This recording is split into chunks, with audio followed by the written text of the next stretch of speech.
Not a problem. So I'll just get us started and then we Yes, can please. Let's get dive going. right in. Perfect. So hi everyone. Welcome to episode number 6 of Chat with the Experts. I'm your host here today. My name is Shawn Young. I'm the CEO and co-founder of Classcraft.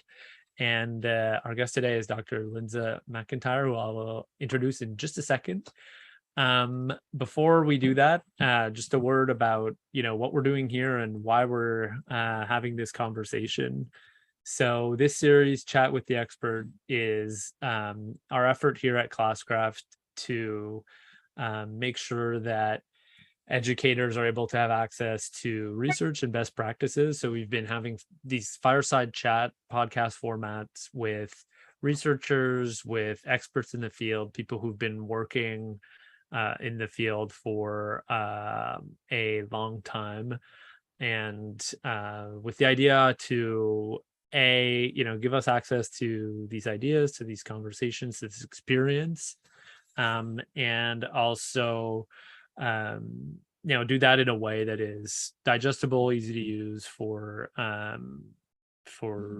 teachers, etc. So we're super happy to have you here, Lindsa. Thank you so much. So I will just introduce you quickly and we can jump in. How does that sound? Do it. Ready. All right. So Dr. Lindsa McIntyre is a transformational educational leader in the city of Boston. In 2019, she was appointed the Superintendent of High Schools for Boston Public Schools. Before that, Dr. McIntyre was the headmaster of the Jeremiah E. Burke High School, located in the heart of the Promise neighborhood, the lowest income area of Roxbury and Dorchester, tasked to redesign the designated underperforming high school. Dr. McIntyre, through her passion, interactions, and interventions, was able to meet the targeted needs of the entire at-risk student body. Those are your current and last experiences, but you've been in the field for much longer than that, haven't you? Yes. You know what? I was born in the work. I love it. When you want to talk about historically marginalized and underserved, you are talking about me.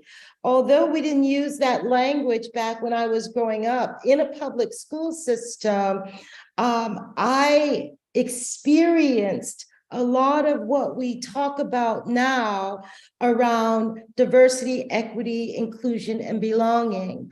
And because I've had such a firsthand experience with it, it's very easy for me to be a warrior in my work around these understandings. So I'll start by saying to you, because I know one of the questions is, well, when did this start for you? Mm-hmm. It started when I was first met with an inequitable opportunity to learn. And that was around the time of desegregation, when policy dictated that all white schools within the Boston public school system be made to be desegregated, right? And so while the policy said, put Black and white students together, the practice was not cultivated to honor that. And so we went in a political state, right? I went to the school they sent me to in an effort to desegregate the school, but the teachers that were in that school, they excluded me. They ignored me. I could raise my hand for hours and not be called upon. And because I loved learning, it hurt to be left out. This was when you were a student, right? This is when I was a student. This is where it started. And as I grew up and became skilled in the work, I was able to put language to those experiences, which made them all the more vivid, and all the more important to me. So it sounds like the disconnect between policy and practice is kind of very much so, and it still exists today. Exactly. Because most researchers and policymakers live outside of the classroom, right? And so that through line or that arc of learning between the policy and the practice is often skewed. And we usually, as practitioners, don't take time to bridge it, buffer it, mitigate it, make it so that it doesn't exclude people or harm them in its integration. So that's when I first began experiencing marginalization and being underserved and being, excluded because of my diversity. I mean, a lot of children at that time were experiencing that.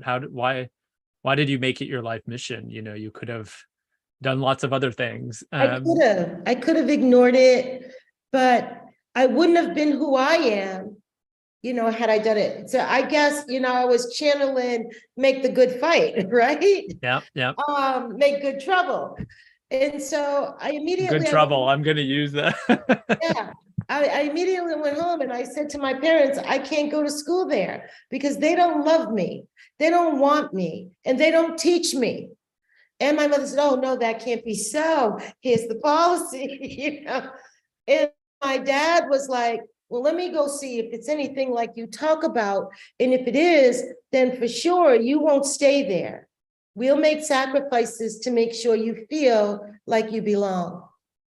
And certainly my father saw things the way I did, and I left the public school system. I left at the expense of losing electricity from time to time in my house because my parents couldn't really afford private tuition, but they made the sacrifice because who they wanted me to be. So sad that you had to do that. Yeah. And so at any rate, went there, had a wonderful opportunity, got to choose my own learning environment. My dad said, choose 3 schools out of the newspaper, out of the yellow pages, and we'll go see them all. And you pick the one that makes you feel most included. So I picked this wonderful little school in Cambridge called Cambridge Academy, right across the street from Harvard, diagonally across the street from Radcliffe, in the heart of a most diverse, booming, educational community, right? Innovative, everything I thought was where I needed to be, and I loved it. I got through most of my high school curriculum by the 11th grade, and I went back to my parents and said, I need to get back. I need to get back to the school that I left because I need to teach them how to make it better for the me's to come. And my father said, oh no, don't worry about those people. And my mother said, well, maybe there's something to that. Let her go, right? So I ended up going back. And I went back to my dismay to find all my classmates way behind, super underserved, way marginalized. And at that point, I knew I was going to be a teacher. What I didn't know was the quality of skills I needed to learn to affect the practice. But I started teaching with what I had as a senior to the friends that I came back to be with, so I could celebrate socially and emotionally the prom and the senior year and all the wonderful opportunities that we look forward to. Celebrations are so important in the lives of diverse students, and they're so important in engaging belongingness, right? And inclusivity. So I went back for that. The whole DEIB package was who I was, right? Without knowing. And at that point I said, okay, I'm going to be a teacher. And that was where I went. So when I came into teaching, I came in with that toolbox of experiences of what not to do, how not to make children feel the way those teachers had made me feel in that bad experience. And so I entered into a lab cluster. And I took, and for those of you who don't know what a lab cluster is, it's a segregated opportunity to teach disproportionately Black and Brown students behaviors that are mainstream to white supremacy, if I could say, or to the community in which the school belongs. So these boys and girls had all been excluded. So I obviously knew what that felt like. So my job was to reintegrate them so I could get them to be their best self. And so what I asked them to do in their exclusion was to help me run the school. And I said, I'm going to need your expertise on math. I'm going to need you to be my expert at English. and so forth and so on. I gave them purpose. I gave them value, and I gave them a belief in what they could become by including them in the process of learning. And I handed them a video recorder. I said, on Mondays, you tape the science. On Tuesday, you tape the math. And on Thursdays, we'll all get together and we'll look at that tape and see what levers we need to pull to make improvements for one another. And they took the job so serious. And they would come back and say, I'm gonna have a conversation with my friend Joey when we're playing basketball tomorrow and tell him to stop, fooling around when we're trying to get the math done, right? So they started leading in their Taking community, ownership. and ownership and self-correcting and modeling. And before you know it, the part of the school that was supposed to replicate the prison looked better than the school. And the superintendent at the time came to me and he says, I don't know what's going to happen to the school, but I do know I got to save this program. And interestingly enough, I was like, it's not the program you need to save. It's their opportunity to learn that you need to save. Because the program, guess what? I'm moving them all out of here. Yeah. And I want to, I can talk forever, but 2 weeks ago, one of the students came into my workspace and he says, you don't remember me. And I didn't, not by sight. And I said, no, did you graduate from the Burke? Did you go to this school? Then finally he said, no. He said, I went to a pilot school. I was with you in the lab cluster. I said, I know exactly who you are. And I know exactly where you went to school. He said, yes. He said, you made me write that big long essay, put on a shirt and tie, and go interview for a spot in a pilot school where they could decide whether or not I was scholarly enough to attend. And I said, and did you get accepted? He said, I did, and I graduated. He said, but what I loved most about the experience was you leading it to me. And he said, and when you led me there and I got there, Corey, a gentleman named Mr. Corey McCarthy, he said, picked up where you left off, and he nurtured me the remaining way through. And I now have my own business. That's the power of equity, inclusion, and belonging for diverse community members. I mean, that's such an inspiring story. And I kind of feel like challenging you. Go for it. How are you now? Now you're, in a high administration role. You're not working directly with kids like that in a lab school.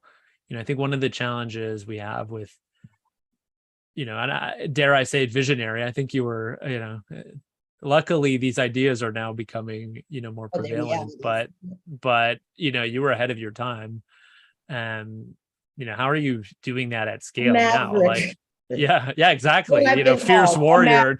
Right. That's right. But how do you now, like, you're in a big bureaucracy now. How are you able to make that happen at the scale that it needs to happen? Yeah, that's a great question. So the same way I was able to bring a big school out of transformation, out of turnaround, and be the only one in the Commonwealth to do it thus far, was by making big small, right? Like the best way to eat an elephant is one bite at a time, right? Yeah. So even in my big work, I make it small because I'm coming to you live today from a school after having been in 15 classrooms today, after having engaged 50 conversations with young people. That's why when you're like, I'm sorry, I'm late, I'm like, it just means you were doing good work. Yeah. And so I think the challenge is in staying close to the work. And I like to think of the work as not just being big and political, but really, on the ground, right? In terms of instruction, generating will. The best way for me to see results in assessments is to make sure what's happening in the classroom is leading towards good assessments, right?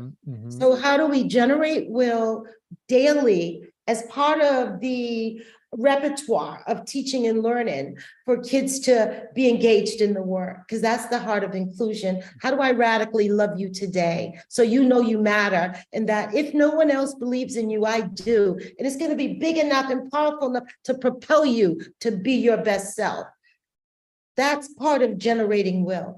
And in my role, I used to do it always for students, but now I get to do it with adults and students. So it's double the fun. So part of your answer here is leave your office, right? Yes. I don't overstimulate the office because that's not where I want to be. My stimulation is in the community. You can almost look and not see a lot of nothing because everything I need is outside of here. Right. And so generating will, but then, you have students who've been underserved that may have a different language, maybe a multilingual learner, and might need us to build some capacity to engage teaching and learning for them in really targeted, meaningful ways. Right. And so what does that look like? Creating with my school leaders a professional learning community, creating with my school leaders a focus on building common planning time and providing job embedded supports through the work day, not waiting 2 months from now to go to PD, but making every day a learning day and every day a chance to solve a new challenge and to assess new learning. And so building capacity in that way, but also being very intentional about creating a culture of belonging. So how do students see themselves in the community? How do we celebrate who they are, their values, their traditions, what they do in the school community? How do we hold that up in esteem and allow them, the opportunity to feel pride in what they've given of themselves? And so focusing on that, making sure that we're efficacious in the spaces we provide them, right? In that they feel a sense of belonging, like this is theirs to have. How do I wrap this in a bow so that you can feel like it's a gift and own it and love it and enjoy it? So yeah, shaping the culture and being really critical of that. And part of shaping the culture is making sure we've got relationships, making sure we're inviting families in as the first line of teaching, ancestry, right? All of those things are important and must be accommodated in a culture that is going to engage DEIB strategies, right? And our tagline at Classcraft here is relationships are everything. And so like what you're saying now speaks so much to me. And as somebody who, I'm been doing as much work as I can to educate myself, knowing that I'm, a non-minority person in every single way, on the LGBTQ scale, on the, every single scale you can imagine. But I think that there's one thing that really strikes me about what you're talking about here is now a lot of people talking about DEI, but the B here seems to be what you care the most about. Absolutely. The belonging, right? That's the goal. Yes, that is the goal. Right? And That's if the goal. you could just create that, the rest of it will fall into place, right? Because if you can create a sense of belonging for someone, then it's easy to practice radical love and ferocious warmth because they're there, they're in your space, they're with you, and you're celebrating and appreciating them.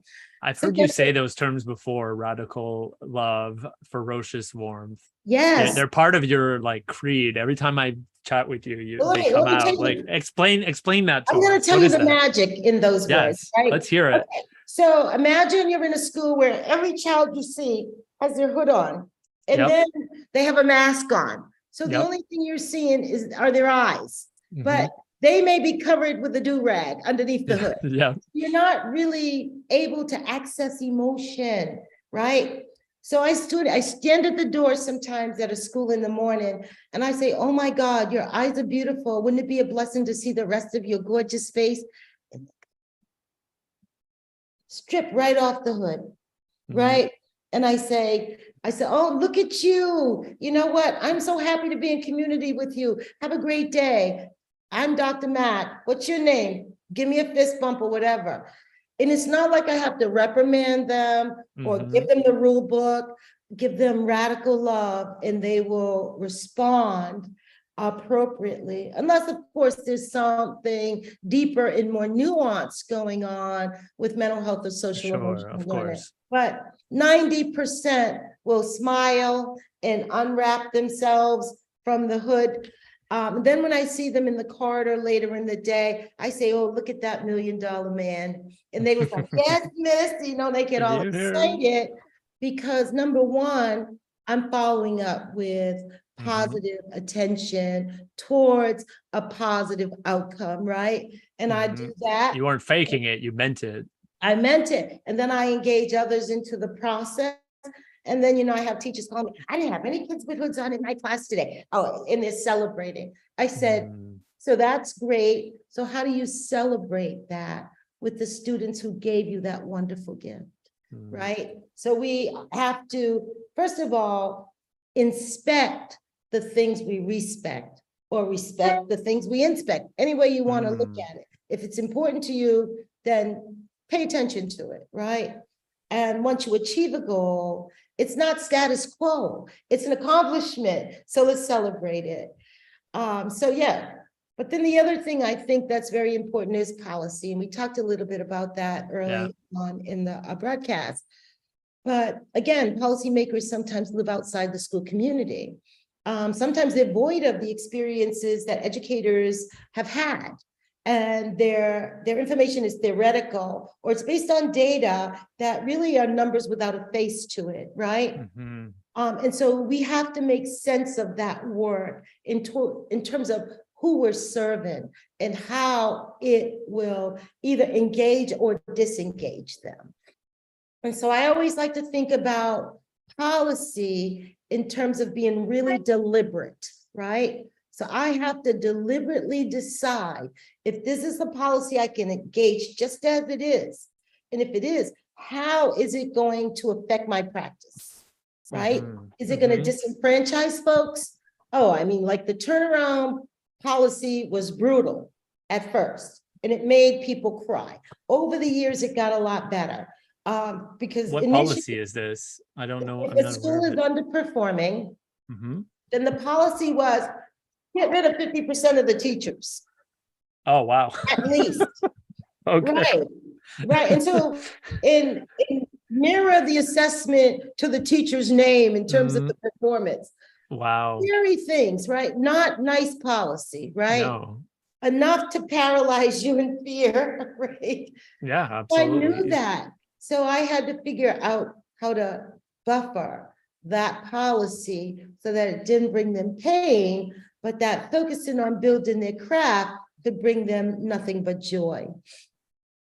And so ways in which we did that was through building a collective organization, and where you would say to them, right, because I believe in collective efficacy, whatever happens in this classroom is as much of me as you or the teacher next door. So we own this practice, this journey collectively. No one person can hold the weight of achievement on their own for the body of students that we serve. That is such an important, I want to put a highlighter under that.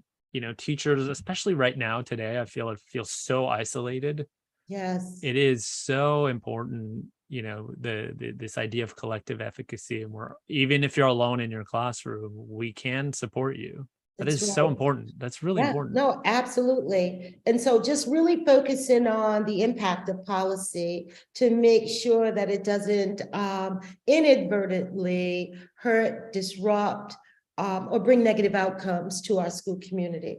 And I think that's very important. And finally, just really understanding how important equity is in everything that we do. And not just in what we do in the classroom, but what are the structures that holds the classroom, right? What are the programs that the school holds? And how do they represent our belief in equity?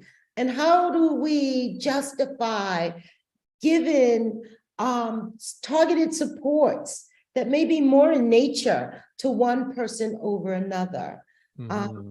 even when we know they're justifiable, but some people still believe in equality, which says something totally different. Mm. And so just really teaching around, what equity is. And Equality is everybody has the same thing. you got Equity it. is everybody has what they need. Is that That's kind right. of That's right. okay? Okay. Yeah. And making sure people understand that and don't have to feel a guilt around it. So, right. I often say that building a shared language is the start of building shared understandings and a shared vision and a shared mission, right? So if we're all going to be in this together, then we need to know what each other mean, we need to know the definition of the words we're speaking in a shared practice, right? Yeah. So when I speak about student engagement, or when I speak about respect, there is a broader understanding of its context as it relates to our workspace or our learning space. Yeah, and I think that's really important. I think we're getting caught up in a lot of that in the social sphere. Yeah, and it's good to have, common language here that we all understand and are using as, I'm kind of thinking about what you're saying, like policy is about putting in place conditions for equity, but the real goal is actually the belonging, and the connection between those two things is how we show up with what you're calling radical love and ferocious warmth. Like, I'm trying to understand and I'm like, is that summing it up right? Is that right? That's about right. Okay. That's about right. So that's like an understanding of this. Let me put it to you this way. Most teaching programs have raised teachers to be cognitive, right? To understand this curriculum and to deliver chapter 1 and unit 2 and focus on the content. And then deploy techniques, Yes. But outside of who you are delivering the content to, and the lived conditions of those folks, right? So I like to think of teaching as much as socio-cultural, socio-economical, and socio-emotional as it is cognitive. And when we put those things together in a cohesive understanding, can we deliver effective learning to each and every child, each and every day? Right? How do you do that? I mean, it's like changing the complete mindset of teachers. How are you able to do that in your job? Like, it seems like policy's easy when you because you write it down, right? But like, how do you change mindsets? So fortunately, in my district right now, that's what we're doing. We have a goal around equitable literacy. And in this goal, we state that literacy is liberation. And that's our powerful. belief is that we are an anti-racist district and that we will be equitable in our ability to deliver instruction. And so part of what we say in this template is that you have the right as a teacher, and nothing less than to give each child content-based standard grade level curriculum. Don't say because the student looks like he's on a seventh grade level, but I'm a ninth grade history teacher, that I'm going to give him seventh grade material, because the student will never catch up. You give this student grade level curriculum, and you make sure the curriculum is enabling, that is something that the child can relate to, is interested in, matters, right? And that you use targeted universal interventions for the entire class as you assess where they are in their performance. And after that's done, if there are folks in the classroom that need more, then you look at what a tier 2 intervention might be. But don't go giving everybody tier 2. Don't go over scaffolding everything for everybody, because you think one child might need support, but be conscious of where every child is in his or her learning trajectory and meet them where they need to be. I mean, it's so important. I mean, I think that one of the places educators get caught up on this stuff is like, it's so much work because I have to, they're either thinking I have to do all this extra stuff for everybody, or I have to do, I have a class of 40 kids, 40 different courses, but in fact, it's really just a few some of the time and always showing up, right? Yep. And to understand and to teach people that leadership is not just technical. Those are the easy things to do. Much of the work is adaptive, right? So once you get the technical pieces under control, right, now it's about making it work in whatever specific environment you are in, right? And it's okay to have some level of structure, but it's not okay for everybody to march to the same beat in different classrooms, different schools, and different communities. I like to say leadership is a dance. You may start out marching with some kind of choreographed move, but you better be ready to freestyle when you get down deep into the classroom level work with individual student performances, right? Or your whole school march will fail you. I find it so inspiring that you're still connecting so strongly with actual kids. I think that there's a lot to be learned from that. And, unfortunately, a lot of educators, once they move out of the classroom, they never go back. Even as administrators. I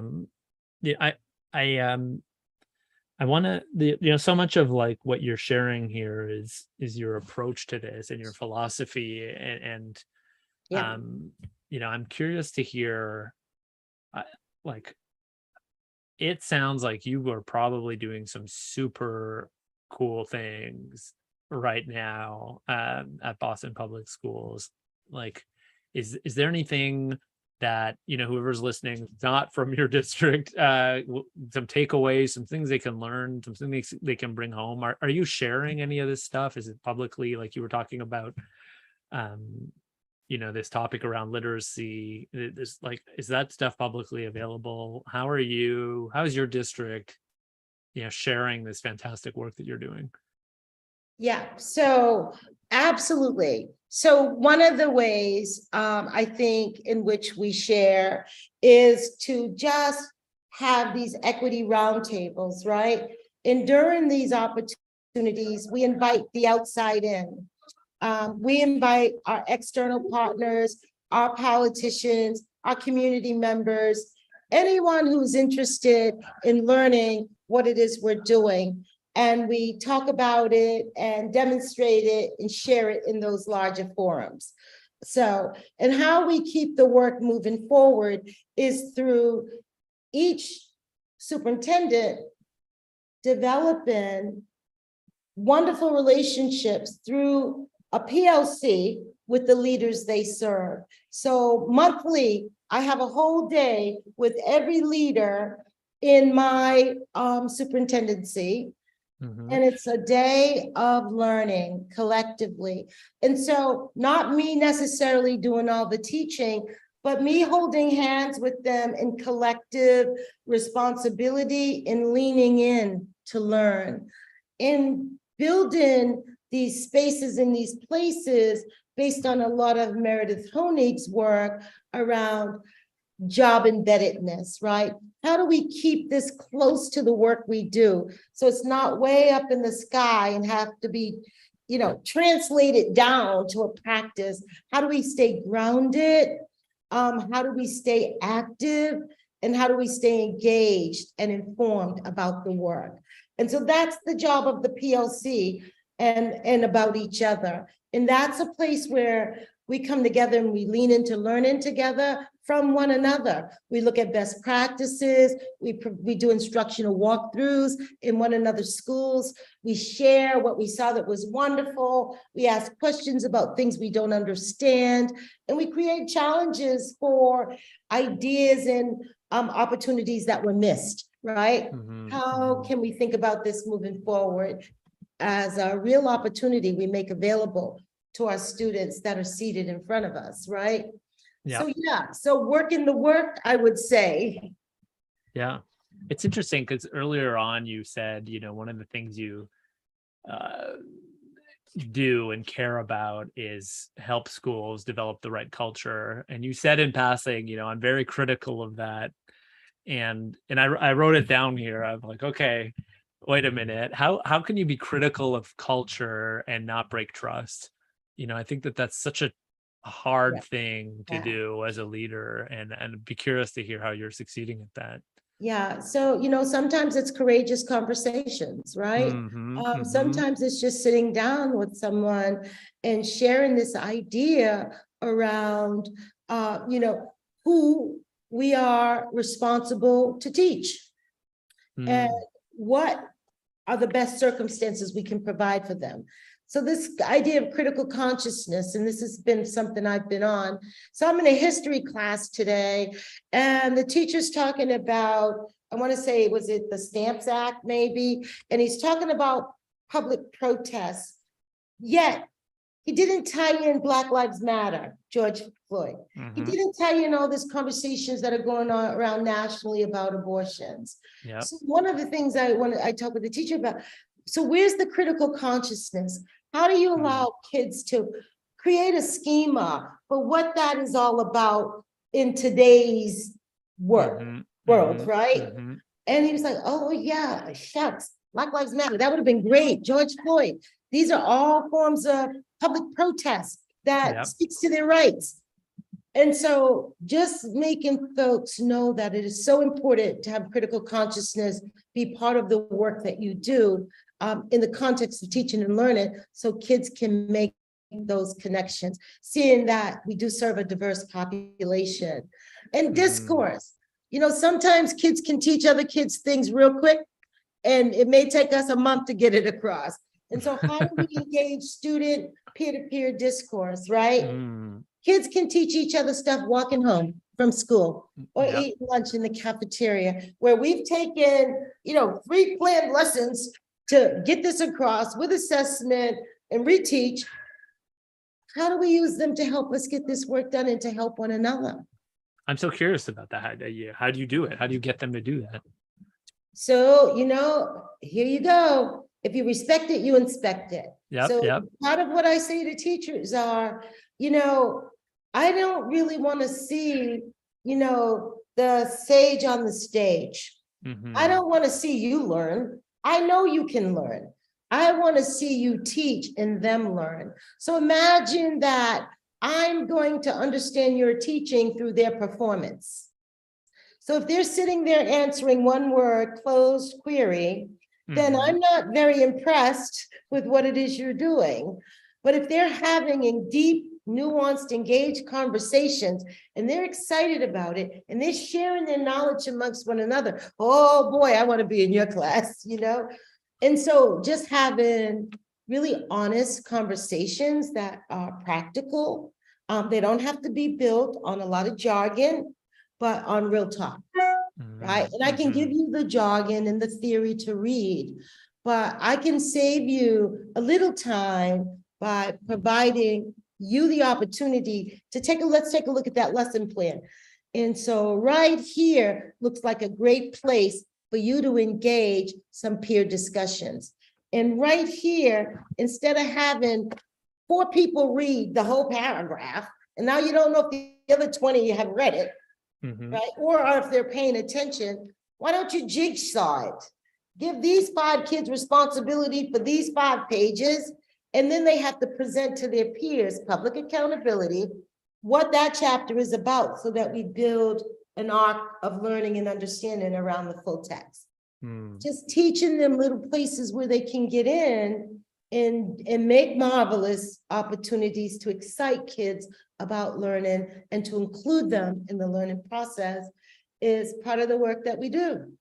It's interesting because I thought we were gonna have this big chat about DIB, and now we're just having a chat about what good teaching is. Well, that is And DIB. it's exactly, and that's kind of the point I want to make here glibly. When you look at the pyramid, right, at the very bottom is the physiological well-being of our community members, and at the top is self-actualization, higher order thinking. And so if we don't start moving kids from the bottom to the top, then we're not successfully fulfilling our obligation as a classroom teacher or a school leader or even a superintendent. It's like, raise the water and all the boats will float, Yeah, absolutely. Do you and I'm being kind of, I was consciously glib there saying, hey, it sounds like it's all just good teaching. I feel like that's disregarding the fact of, systemic inequalities, and, that's easy to say, if it was that easy, it would already be happening. So like, right. Where's the system not serving that?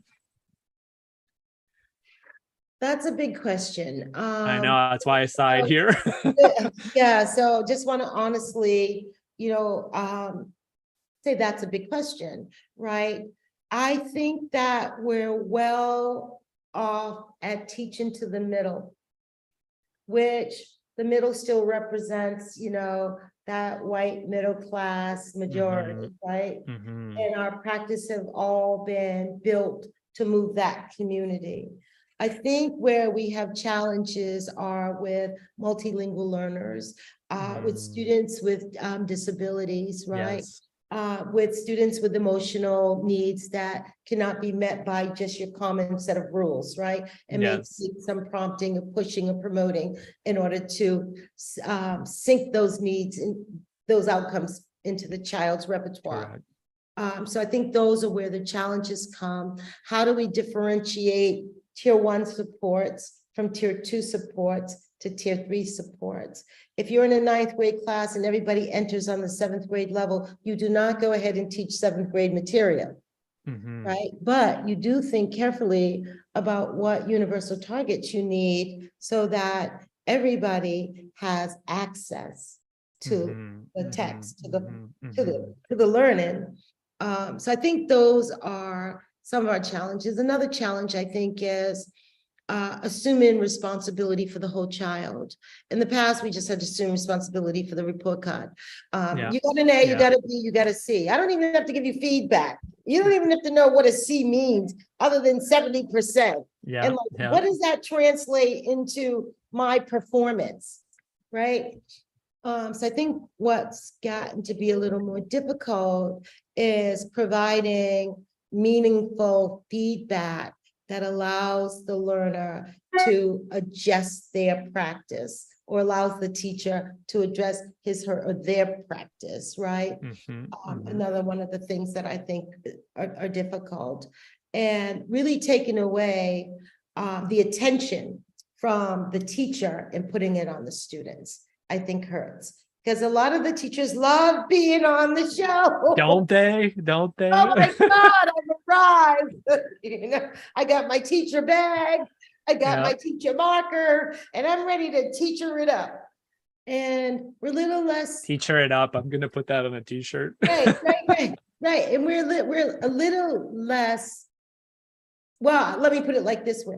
We're more interested in the task you present.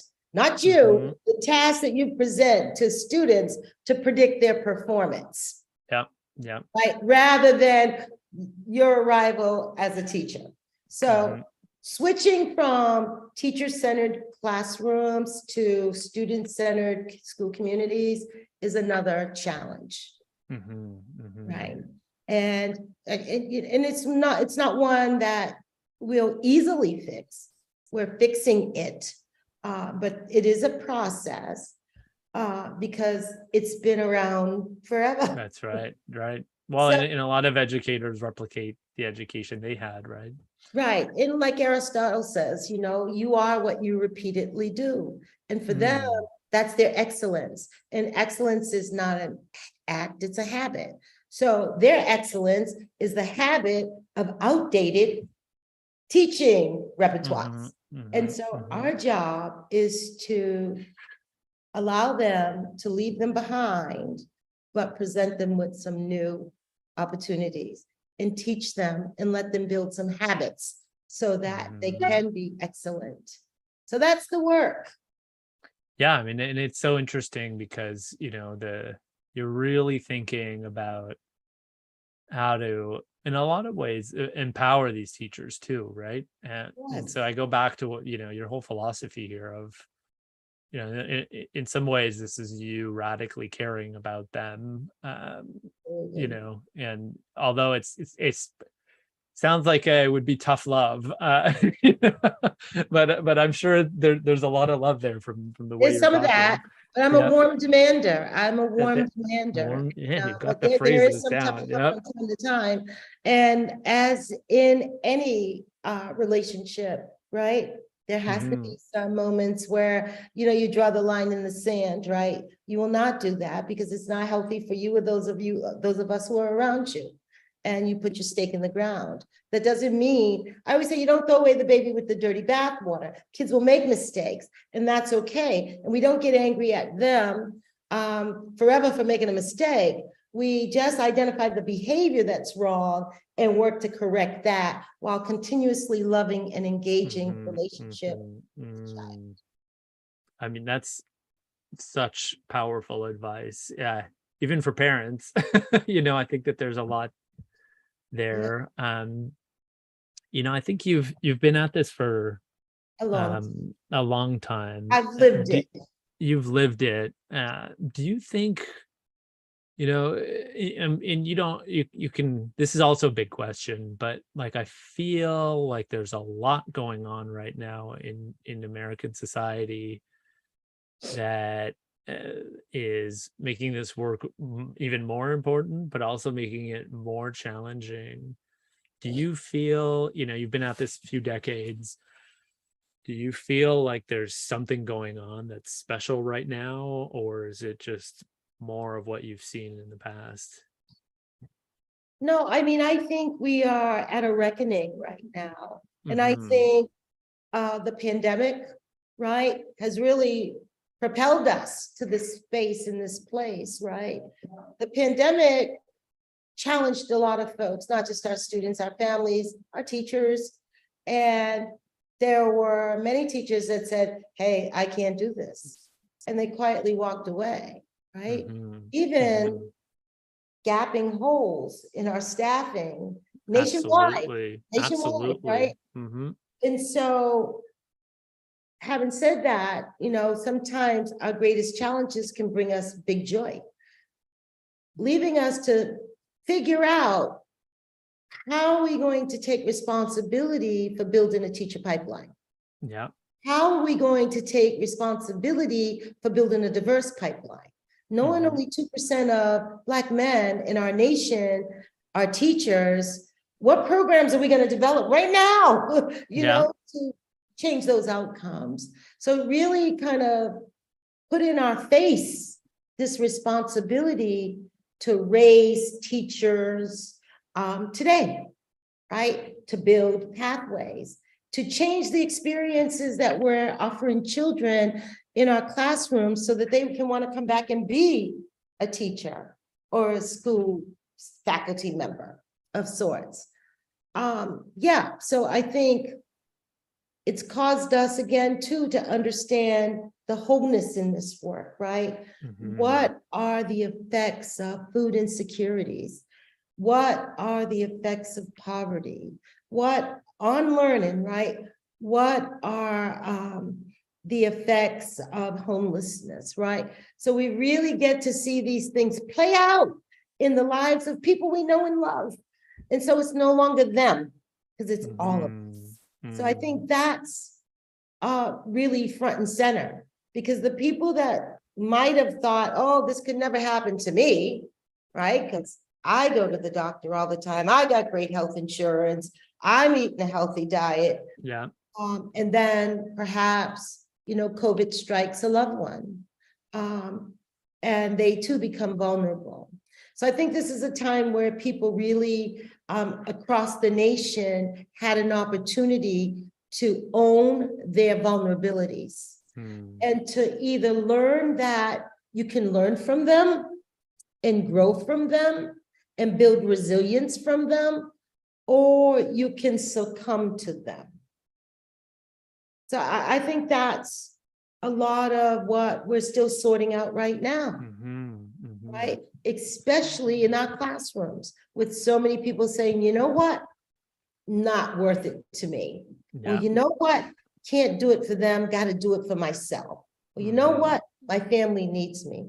Or I want to go spend time with my grandfather or my grandmother or my elders, because at the end of the day, as a result of the pandemic, I realized that family's first, right? Yeah. So yeah. there's all of this stuff going on that shows up in the classroom or is missing from our classroom, the folks. You know, this through line, if there was a caption for this conversation, it would be you know, Dr. Mack, never afraid of a big challenge, always ready to roll up your sleeves. And yeah, and I just appreciate that, you know, you're not throwing your arms down here. You're saying, no, we got to figure it out. You know, let's roll up the sleeves and figure it out. Yes, there's this program called He Is Me. They're focused on building Black teachers, Black leaders, urban classrooms. I want to support that program. There's Latino for Educators. Sign me up. I want to support that program, you know, and just being vocal and being open in knowing what I can do and how I can get it done, right? If you're doing it, I don't have to do it. I can support your ability to push that one forward. But yeah, and there's a lot to do. We're reestablishing our teacher population. We're reckoning with a staff shortage. And it's a huge, but you're right, it's such a huge opportunity, and I hadn't thought about it that way. But it's such a, like, when you look, 80% of educators are white, there's an opportunity here for sure to, you know, bring in other voices. It's so cool. I just had this conversation, I want to say yesterday, with oh, maybe it wasn't yesterday, maybe it was a week ago, I don't know. Anyways, we were talking about teacher pipeline. And I said, you know, we have a program here, it's private, and one of my colleagues runs it, called a Boston Teacher Residency. And Boston Teacher Residency serves in 2 schools that are sort of Horseman Charter School, and one is a third-party operator school. So they have their own little thing. But we can replicate that process. Totally. And you know what I said?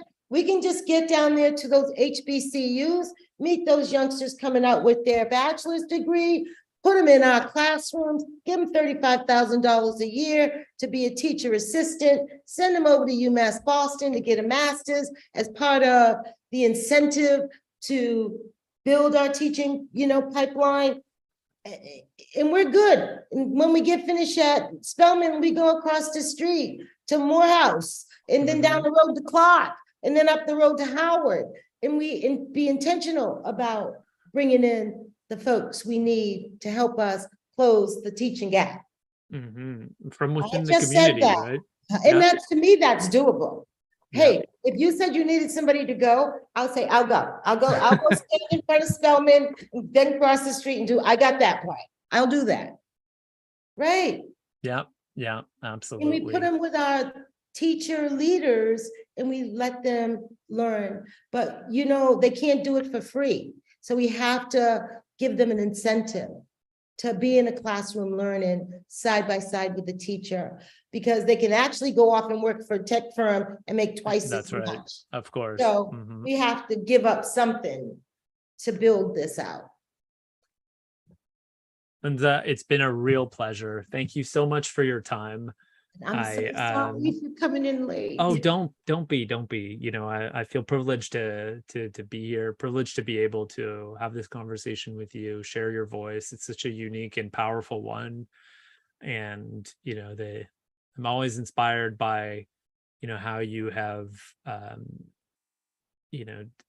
turned so much positive on something that is so easy to fall into negativism about. And I think that we need more people like you leading the way with with a smile on your face and a marching drum. So lead the way, please. Thank you, Shawn. I love being in community with you. I love the work that Classcraft is doing, and I'm always going to be a collective part of anything that you allow me to be a part of. Well, thank you. That means a lot to me. You have no idea. Yes. And I'll let you get back to your school. Thanks for taking the call from there, and have a great rest of the day. You too. Thank you. Bonsoir. Bonsoir.